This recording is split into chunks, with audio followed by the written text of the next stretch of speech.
नमस्कार. यापूर्वी आपण पॉलिनॉमियल्स, डिग्री ऑफ पॉलिनॉमियल्स आणि पॉलिनॉमियल्सचे वेगवेगळे form, standard form, index form and coefficient form म्हणजेच बहुपदीचे प्रमाण रूप, सहगुणक रूप आणि घातांक रूप अशा विविध घटकावर आपण चर्चा केलेली आहे. या घटकावर आधारितच आपण काही प्रॅक्टिस एक्झाम्पल्स म्हणजे सराव उदाहरणावर आज चर्चा करणार आहोत. तर प्रामुख्यानं आज आपण पॉलिनॉमियल्स असेल किंवा degree of polynomials, types of polynomials, बहुपदी, बहुपदीची कोटी आणि बहुपदीचे प्रकार अशा विविध घटकावर आधारित एक्झाम्पल्स पाहणार आहोत. तर पहा, सुरुवातीला पहिला प्रश्न काय दिलेला आहे आपल्याला, state whether the given algebraic expressions are polynomials, justify. दिलेल्या राशी बहुपदी आहेत का ते लिहा आणि स्पष्टीकरण द्या. तर पहा, एक एक एक्झाम्पल आपण घेऊ. फर्स्ट एक्झाम्पल देण्यात आलेले y+1/y. आता हे अल्जेब्रिक एक्सप्रेशन पॉलिनॉमियल आहे का, याच्यासाठी आपल्याला पॉलिनॉमियलची डेफिनेशन माहीत पाहिजे, त्याच्या कंडिशन्स माहीत पाहिजे, त्याच्या अटी माहीत पाहिजे.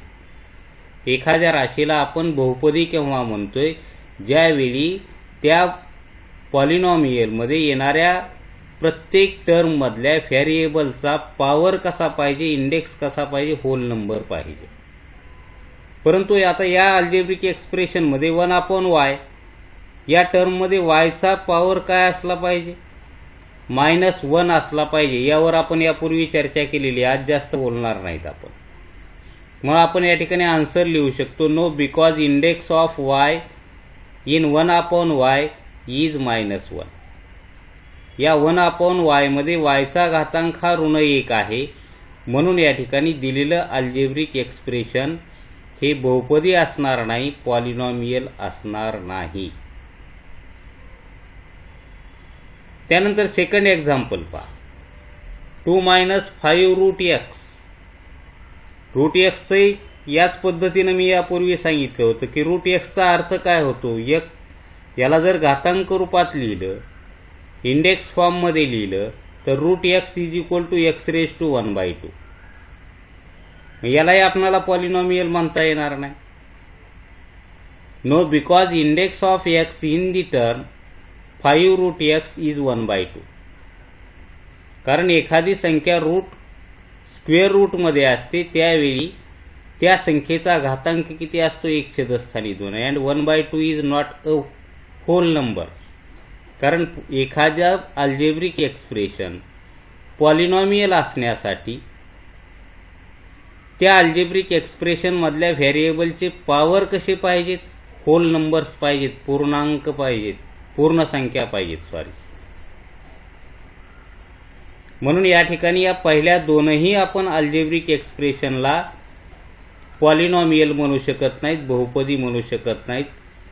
कारण या पहिल्या अल्जेब्रिक एक्सप्रेशनमध्ये yचा पॉवर या ठिकाणी एका टर्ममध्ये -1 आलेला आहे. दुसऱ्या अल्जेब्रिक एक्सप्रेशनमध्ये xचा पॉवर हा 1/2 आलेला आहे. त्यामुळं या ठिकाणी हे दोनही अल्जेब्रिक एक्सप्रेशन्स हे पॉलिनॉमियल असणार नाहीत, बहुपदी असणार नाहीत. थर्ड एक्झाम्पल पहा.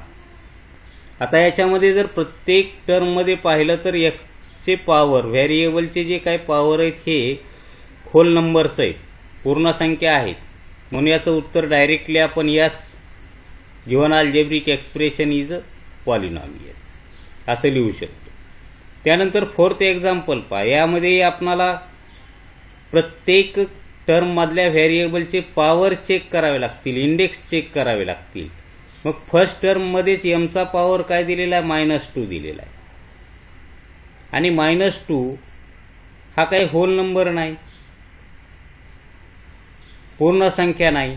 त्यामुळे दिलेला अल्जेब्रिक एक्सप्रेशन पॉलिनॉमियल आहे असं म्हणता येणार नाही. No because index of m in the term 2m raise to minus 2 is -2. कारण घातांक हा या टर्ममध्ये, या पदामध्ये mचा घातांक -2 आलेला आहे आणि -2 हा पूर्ण संख्या नाही, म्हणून दिलेलं अल्जेब्रिक एक्सप्रेशन, दिलेली राशी बहुपदी नाही. त्यानंतर या ठिकाणी पहा, नेक्स्ट एक्झाम्पलमध्ये 10 दिले. 10 इज अ कॉन्स्टंट पॉलिनॉमियल, ही स्थिर बहुपदी आहे. यापूर्वीच्या व्हिडिओमध्ये आपण पाहिलेले, म्हणून याचं उत्तर डायरेक्टली आपण यस म्हणू शकतो. आता याचं स्पष्टीकरण सांगायचं झालं तर 10 सोबत जो काही आपण x घेणार आहेत, y घेणार आहेत किंवा कुठलाही व्हेरिएबल येणार आहे त्याचा पॉवर 0 असणार आहे. म्हणून यापूर्वी आपण उल्लेख केलेला होता, degree of 10 0, degree of non zero constant polynomial is 0. शून्याशिवाय इतर कोणताही स्थिरांक आलेला असेल तर ती बहुपदी असेल आणि त्याची कोटी किती असेल? 0 असेल. शून्याशिवाय म्हणायलोय मी, नॉन झिरो कॉन्स्टंट्स. यानंतर पुढचं उदाहरण काय आहे पहा. Write the polynomial in x using the given information. दिलेल्या माहितीवरून x चल वापरून प्रत्येकी एक बहुपदी लिहा. आता या ठिकाणी पहा काय दिलंय, मोनोमियल विथ डिग्री 7. एकपदी लिहा म्हणतंय, कोटी 7 असलेली एकपदी. Monomial algebraic polynomial having only 1 term, एकच पद असावं.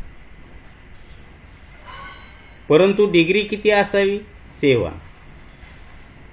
मग आपण काय लिहू शकतो? या ठिकाणी पहा, व्हेरिएबल आपल्याला x वापरायचा, म्हणजे या ठिकाणी x रेज टू 7च लिहावं लागेल प्रत्येक टर्ममध्ये. कोएफिशियंट काही घ्या.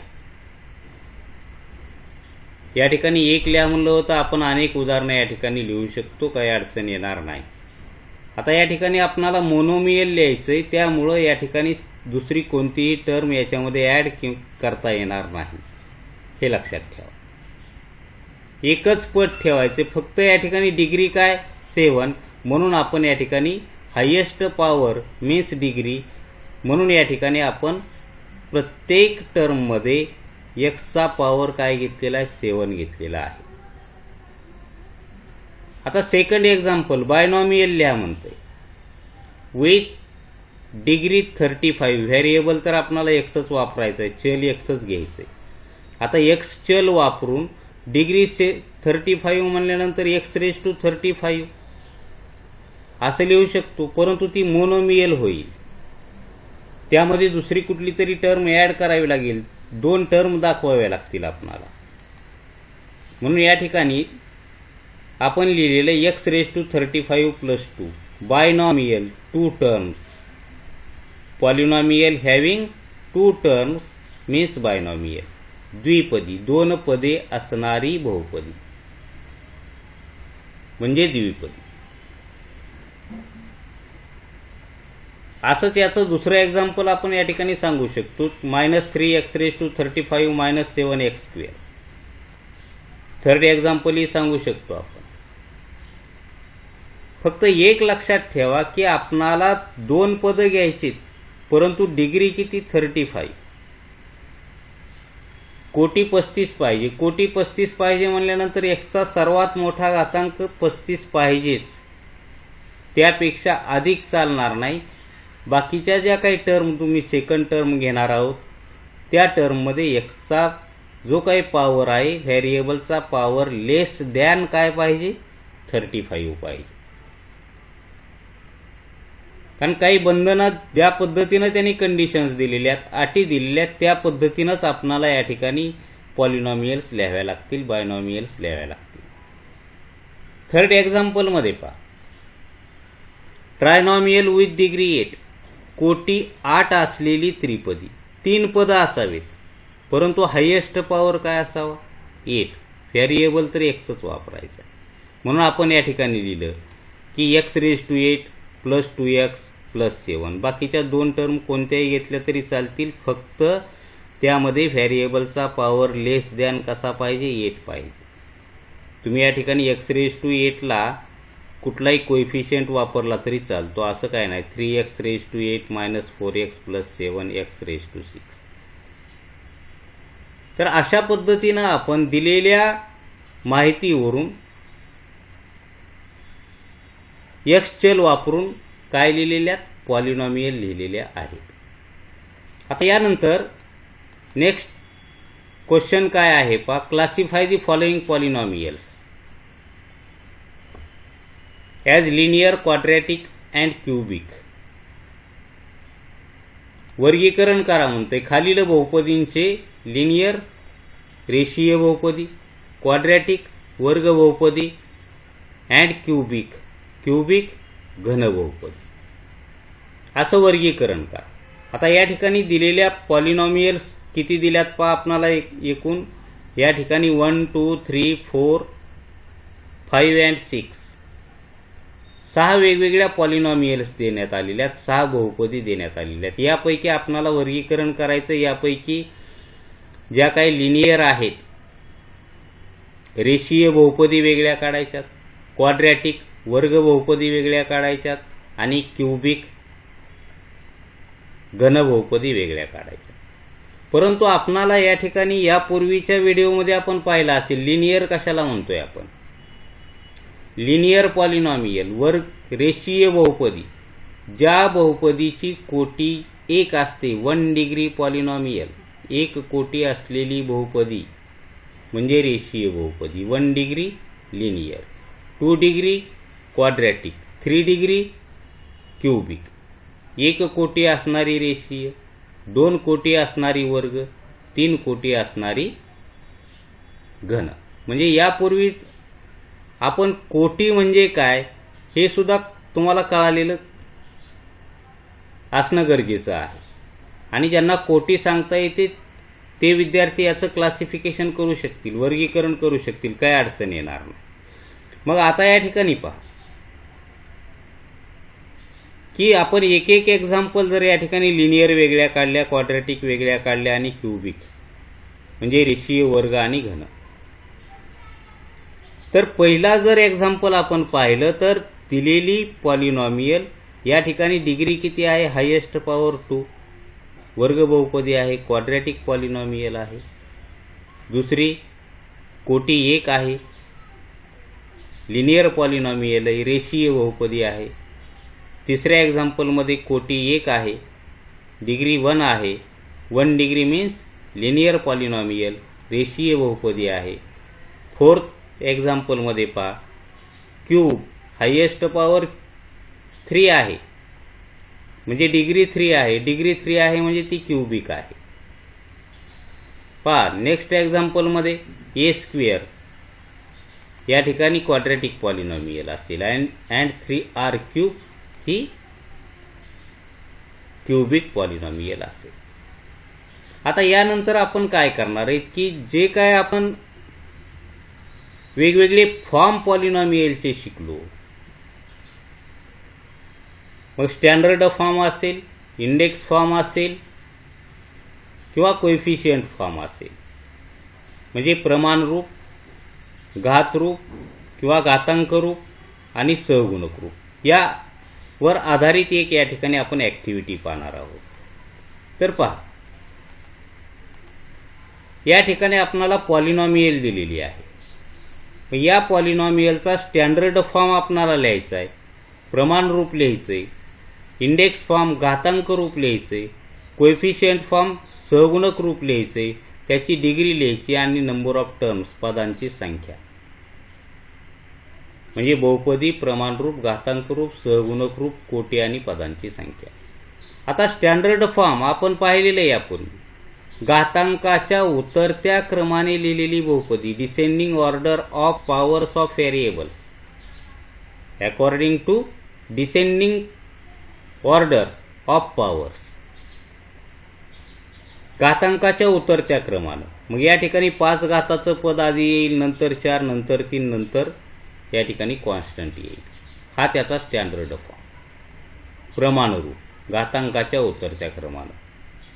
त्यानंतर इंडेक्स फॉर्म, या आपण जर स्टँडर्ड फॉर्ममध्ये पाहिलं तर 5 घाताचं पद आहे, 4 घाताचं पद आहे, 3 घाताचं पद आहे, 2 घातांक आणि 1 घातांकाची पदं या ठिकाणी नाहीत.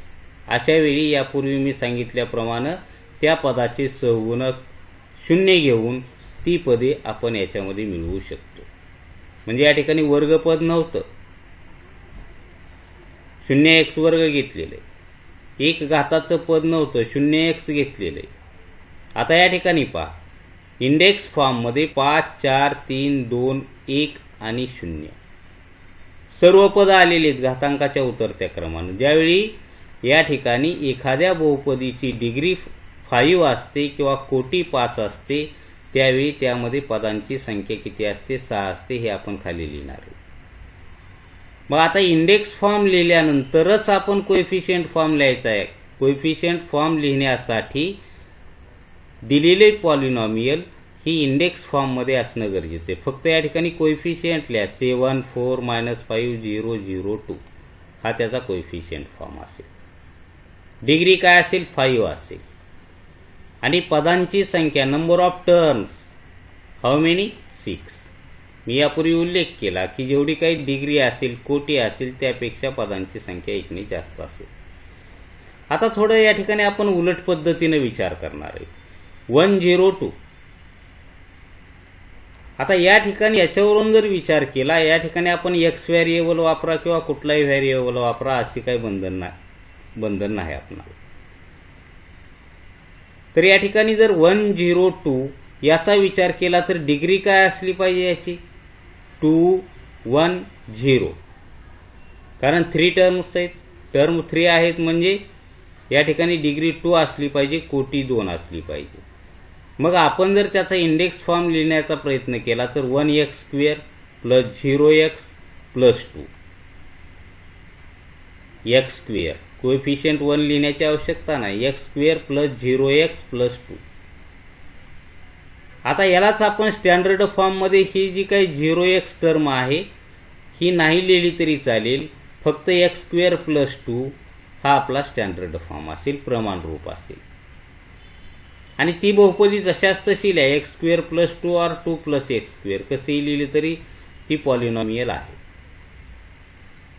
थोडा आपण आता पुन्हा उलट पद्धतीने विचार करणार आहे. 2 + x² ला आपण स्टँडर्ड फॉर्ममध्ये x² + 2 लिहिलं. याच्यामध्ये जी काही मिसिंग टर्म आहे, नसलेलं पद, 1 घाताचं पद नाही, मग त्याचा सहगुणक 0 घेऊन या पद्धतीने लिहिलेले, त्याचे सहगुणक घेतलेले, त्याची डिग्री काय असेल, कोटी काय असेल, 2 असेल. आणि नंबर ऑफ टर्म, पदांची संख्या किती असेल? 3 असेल. तर अशा पद्धतीनं आपण वेगवेगळ्या संकल्पना कळाल्यानंतर त्यावर आधारित वेगवेगळे एक्झाम्पल्स सोडवू शकतो. धन्यवाद.